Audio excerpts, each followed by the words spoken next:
welcome to the episode of Sons of the Show Me State podcast. I'm your host, Skeeter, doing it by myself again this week. Took a couple weeks off there, just been real busy with life, work, church, husband, dad, all this stuff in between, but glad to be back for episode 5, and it is Saturday, August 8th as I'm recording this. We are less than a month away from Mizzou football. I believe we are 25 days away from the September 3rd, Thursday night kickoff at Faroe Field. University of Arkansas Pine Bluff Golden Lions take on your Missouri Tigers with the new, fully complete North End Zone $250 million project that, if you're a Mizzou fan and just seeing the pictures and the videos that are coming out of it, if that doesn't get your fire going, then your wood's wet, as they say. So before I get going in the show, shout out Tanya and Joe, Bigfoot Wing Dust. I got a package in the mail since I last recorded, and they hooked me up. They sent some of the original, some 248 Momos. There's some others in there. It's all good. It's all great. I am on a keto/carnivore diet. So carnivore, all the meat, animal products, with some veggies, low carb stuff included. And Bigfoot Wing Dust is making it so much easier this time to stick to the diet. The results I'm getting from the diet are great, but the results I'm getting from Bigfoot Wing Dust are even better. So go check them out. Bigfoot Wing Dust, I believe, on Facebook is where you can find them. So thank you, Tanya and Joe, for that. Before I get into Mizzou football, I'm going to share a little testimony. So about 3 weeks ago, or 4 weeks ago, I go to a rodeo in Oklahoma, and I do what we call a rodeo ministry.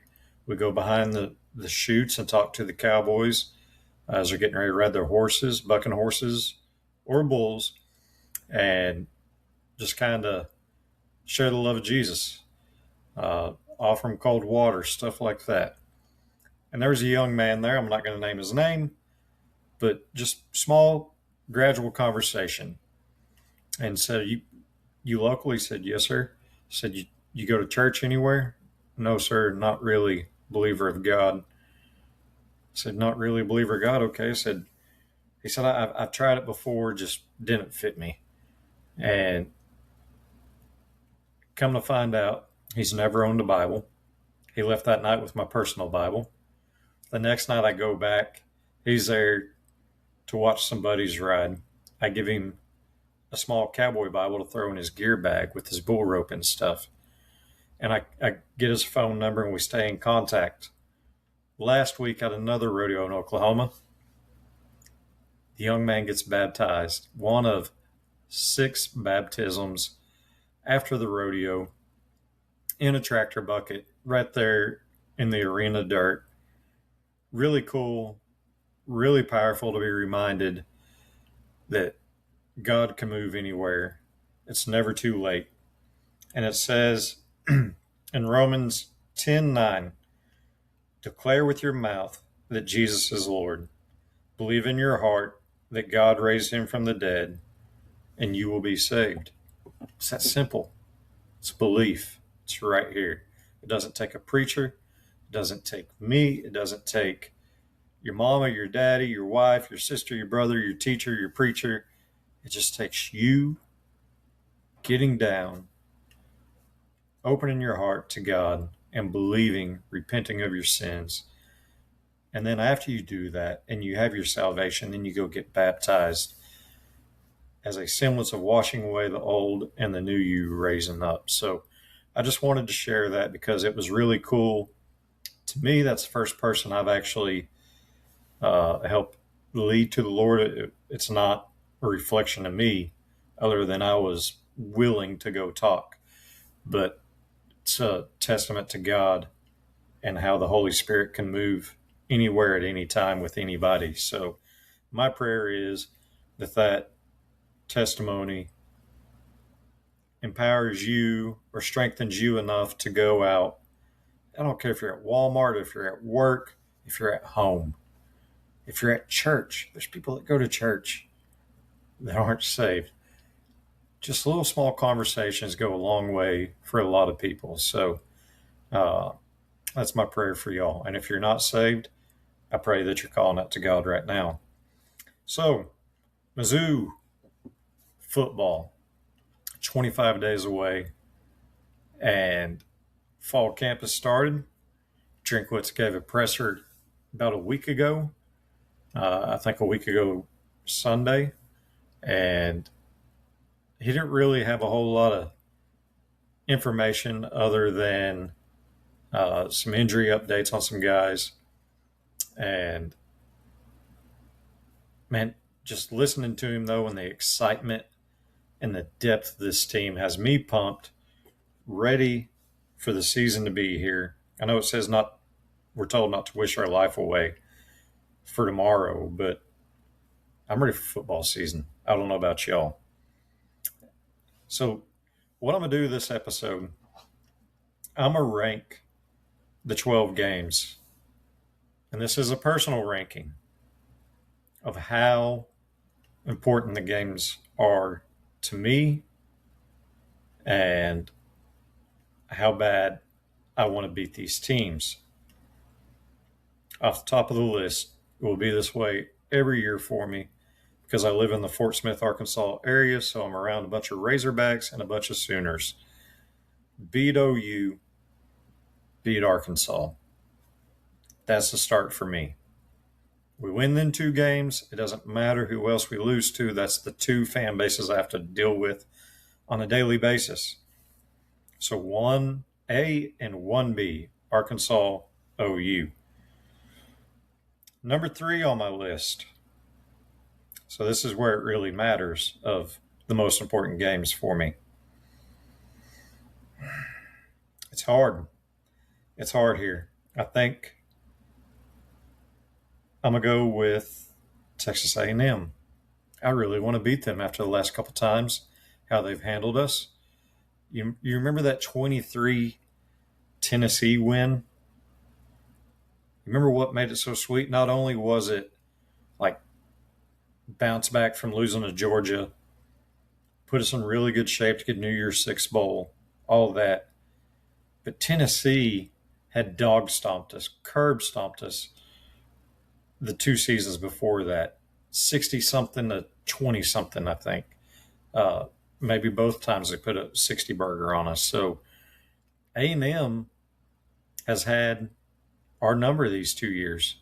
Mike Elko has really kind of shown Eli Drinkwitz, like, you don't have what it takes to compete with me. I want this to be the year we break through and beat A&M. Tired of losing to them. Tired of being embarrassed by them. Beat A&M. Number 4 on my list. Gotta be the Georgia Bulldogs. Man. Been right there. 22 at home. Had them. And just Cody Schrader gets tackled at the 2, and then we ended up not scoring. I know that's not the only play of the game that mattered, but that's the one that sticks out. He busts off and gets tackled at the 2, and we don't score and lose by 1 touchdown, I believe. And then 23, we have the ball in the 4th quarter with a chance to tie or take the lead. I want to say it's take the lead. I think we're only down 6 or maybe 3 points. But then Brady Cook throws the interception to the defensive lineman, seals the game. Beat Georgia. Gives the 2013 vibes. Number 5 on my list. Horns down. Beat Texas. Show them we're not your Big 12 Mizzou anymore. We can beat you. They've got all the hype, all the attention. November's a tough month with Texas, Georgia, Kentucky, and OU on the slate. Started off right with the dub, beat the Horns. Number 6, Ole Miss, beat the Rebs. Austin Simmons, Caden Lee, Graves, defensive back. Go into Oxford, show them, hey, you paid the wrong players. Trinidad Chambles, yeah, he was good because I said the offense good, but Austin Simmons, I'm the quarterback that you should have paid to keep in town. Caden Lee, Graves, you should have threw so much money at them that they didn't have a chance to walk out the door, but you didn't. So let them three go eat, be dogs, beat the Rebs. Let's see. So number 1A and 1B, OU, Arkansas. Number 3, A&M. Number 4, Georgia. Number 5, Ole Miss. Number 6, KU. Man, they should be so much higher. I hate KU, but I'm not really too worried about KU this year. Going in Lawrence, okay, go in there, beat the snot out of them, get out of town. Don't even buy gas in the state of Kansas. Don't spend money in the state of Kansas. Go, get out, leave. Get the dub. Show them, okay, you might stop wanting to play us in all sports because we're better than you. Number 7, Florida Gators, homecoming. University of Missouri is where homecoming started. We don't lose homecoming. We should not lose homecoming. Beat Florida. Don't let their coach, think he can come in SEC and it is going to be easy like you had there in Tulane. So that's number 7 for me. Number 8, Kentucky. Still not over punter inside the tackle box. Still not over phantom pass interference. Free play. Beat Kentucky. Then Mississippi State. They're the lowest of my Power 4 of must wins. Probably not too concerned about them. They're better, as Casey and I stated on the last episode, they're better than what they were last year. And last year's team is nothing like this year's team for every college team you play. Each year is a new year with transfer portal. I believe Mizzou's well over 50 players, new players added to the program. So this year's team's not even similar whatsoever to last year's team, other than a handful of players are on it. So Mississippi State, beat them. Don't really have any ill will toward them or whatnot, but beat them. And then, UAPB, you got to win. Troy, you got to win. So that's that. So let me recap. Order that I want to beat the teams. OU, Arkansas, 1A, 1B. Number 3, A&M. Number 4, Georgia. Number 5, Texas. Number 6, Ole Miss. Number 7, KU. Number 8, Florida. Number 9, Kentucky. Number 10, Mississippi State. That's the importance of winning those games to me in that order. So drop your order down below. Tell me what I got wrong. Tell me what I got right. I know a lot of y'all aren't in this area, so losing to OU or losing to Arkansas really doesn't hurt you, other than maybe online comments on social media or something, but it's my life. I've got a target on my back everywhere I go. Church, work, store. I walk around with my Mizzou gear.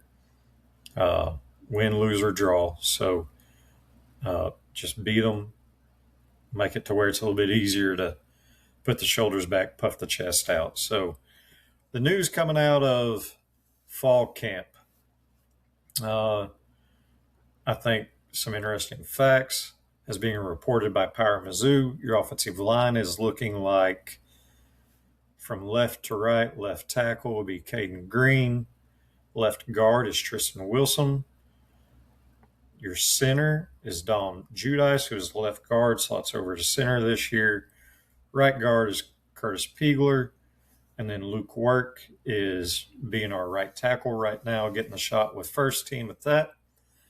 As Josh Atkins, the Arizona State transfer, it's not appearing as he's not sounding like he's going to be able to play this season. So stinks, but that's your offensive line. 3 of the 5 starters returned from last year, although one of them is a position change. Although Dom did play center at Michigan some, so he's a versatile interior lineman, and I believe good things are going to come with him at center. Connor Tomlinson was was a disappointment last year, coming back from injury, and so center play definitely needs improvement. And Tristan Wilson, you heard a lot of good things about him and Piegler competing for that right guard position last year, and that really either of them could have started. I believe Wilson even got some looks at center if Tomlinson didn't clean some of his act up there last year. So really promising group, and that's where it starts up front. On the defensive line, your line's where you win and lose in the SEC. We rotate these guys out, so the starters aren't that big of a deal. But it appears Landon Kitchens at one side, Darius Smith at the other.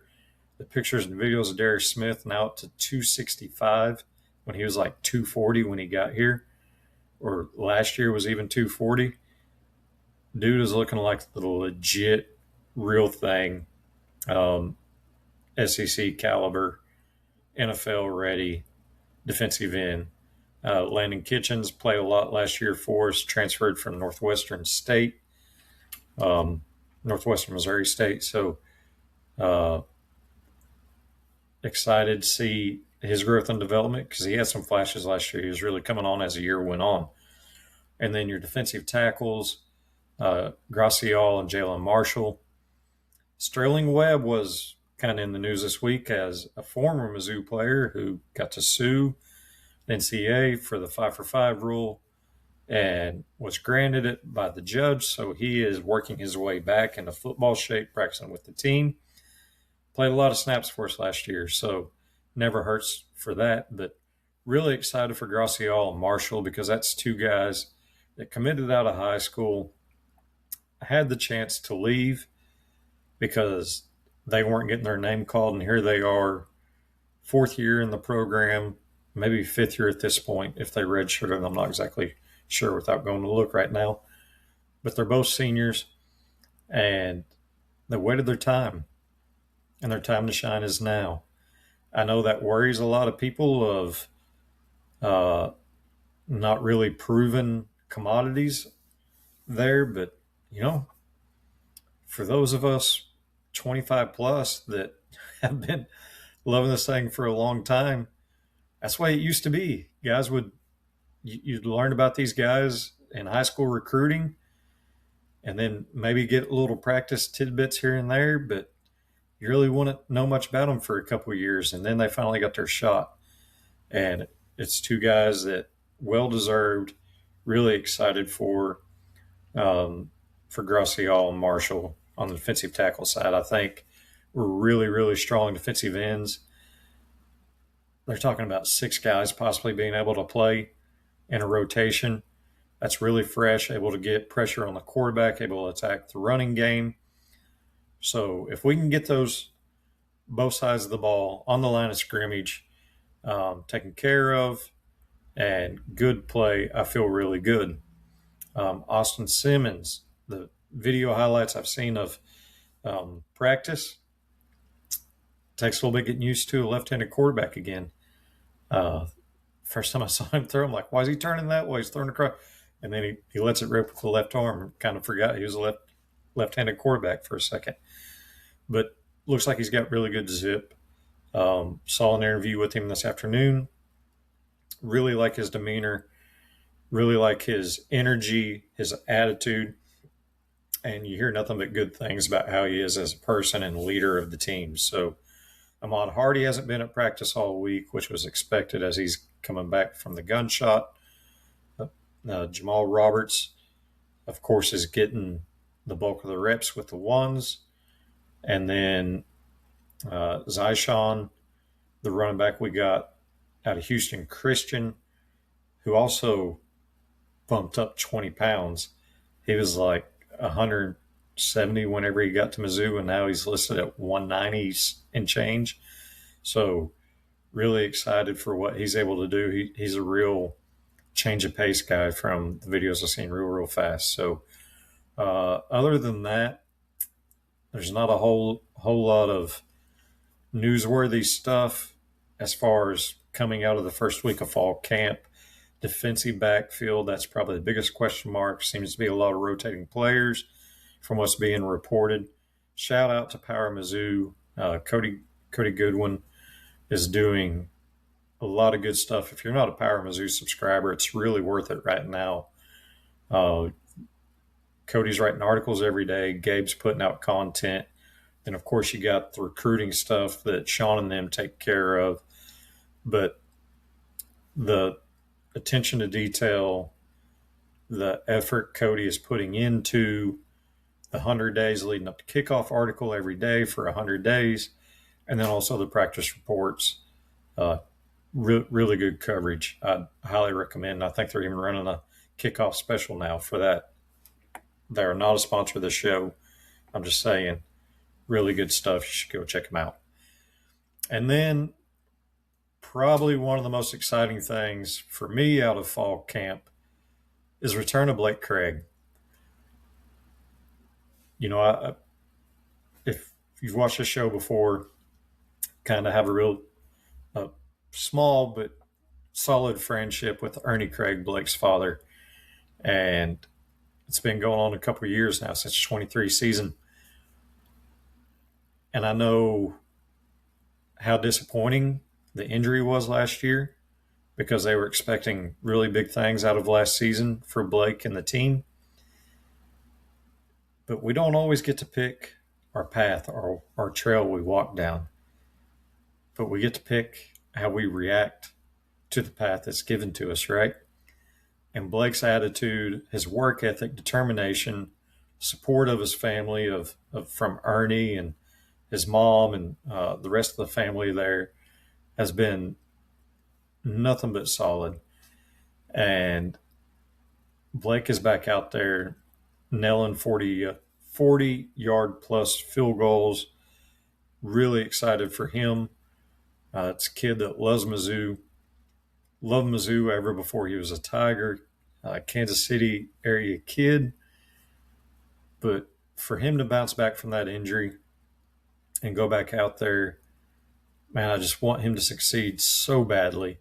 He's actually got like a couple more years eligibility left after this if he wants to. But I believe the NFL is going to be calling his name pretty quick too if he can do the things I think he's capable of. So getting Blake back is huge for the program. But man, just on a personal level, that's one I'm pumped, really pumped for. So that's all I have for this episode. So one, your testimony, share your testimony, share the love of Jesus. If you don't have it, just call out to him. Call out to him. That's all it takes. Two, I give you my power rankings of the games and the importance to me of how they win and what they win.